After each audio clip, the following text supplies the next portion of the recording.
네, 제주 MBC 코로나19 브리핑 시간입니다. 어제 하루에도 26명의 확진자가 늘었는데요.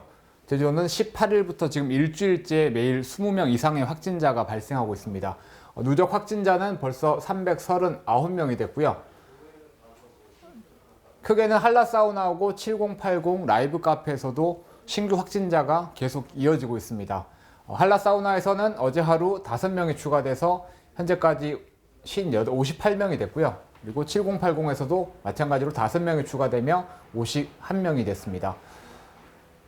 또 다른 곳은 학원가도 사실 비상인데요. 270번인 백아카데미 학원 강사 확진으로 시작된 일중하고 동여중 학생 감염에 이어 270번 확진자가 접촉한 282번 대성학원 학원 강사까지 양성 판정을 받으면서 이 학원에서 학원 강사와 직접 접촉했던 중학생 5명이 확진 판정을 받았습니다. 또 이 가운데 2명은 홍익보육원 소속인데요. 홍익보육원에서 대성학원을 다니진 않지만 이 2명의 감염자에 의해서 홍익보육원 안에서도 1명의 확진자가 나왔습니다. 그리고 이 감염된 5명 학생 중에 동생도 추가 확진되면서 동초등학교에서도 1명의 확진자가 추가됐고요. 지금까지 이 학생들 포함해서 제주 지역에서는 영어교육도시를 포함해서 지금까지 25명의 학생 확진자가 나온 상태입니다. 또 다른 곳은 이 길장애인 재활시설이라는 곳인데 한림읍에 있는 시설인데요. 이 장애인 시설에서도 감염 확산이 장애인 시설로까지 번지고 있습니다. 284번 수도권 방문한 가족에 의해서 자녀인 장애인 교육생 1명이 확진 판정을 받았고 같이 생활하는 장애인 2명이 추가로 확진 판정을 받았습니다.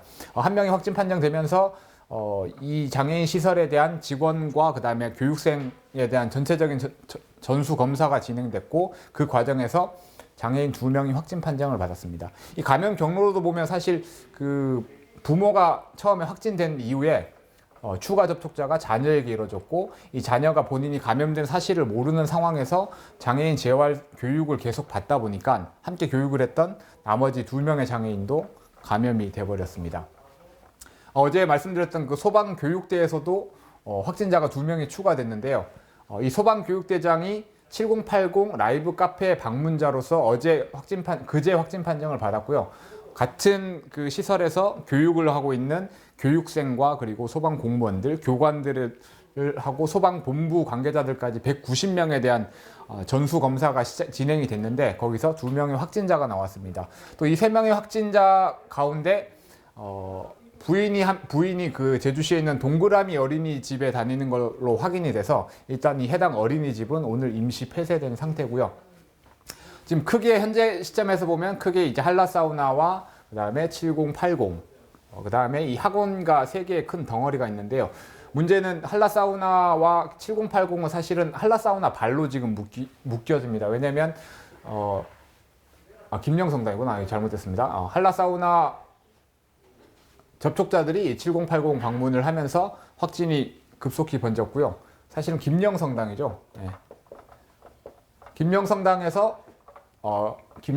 확진자가 한라사우나 매점 운영자인 149번이었기 때문에 한라사우나로 지금 58명까지 번졌고 그리고 여기 한라사우나에서 7080 카페로까지 번졌는데 문제는 이 김영성당의 최초 감염원이 아직까지 밝혀지지 않았다는 것. 그리고 지금 학원가로 빠르게 번지고 있는 백아카데미 270번 확진자도 감염 경로가 아직 밝혀지지 않았습니다. 시간이 상당히 지난 상황인데도 아직 밝혀지지 않는 것은 무증상 감염이 지금 추정되는 거고요. 다행히 이제 길장애인 재활시설 같은 경우는 수도권을 방문한 부모로부터 확진 판정을 받았고 오늘 오후에 또 추가되는 상황이 있습니다. 지금 동백 주간활동에서도 이용자하고 직원들 가운데 5명의 확진자가 발생했고 서귀포시에 있는 비상 휘트니스 센터에서도 2명의 확진자가 발생했습니다. 이건 오늘 오후에 발생한 상황이기 때문에 아직 감염 경로나 이런 거는 역학조사가 진행 중이고요. 이런 김영성당이라든가 백아카데미처럼 큰 감염 고리가 되고 있는 지역에서도 감염 경로가 아직 확인되지 않았고 이렇게 소규모로 발생하는 감염단에서도 지금까지 거의 20명 이상이 감염 경로가 밝혀지지 않은 상황입니다. 이렇게 전체적으로 이제 집단 감염이 빠르게 확산되면서 제주도가 크리스마스 연휴 그리고 1월 1일 연말 연휴를 맞아서 방역 대책을 또 내놨는데요.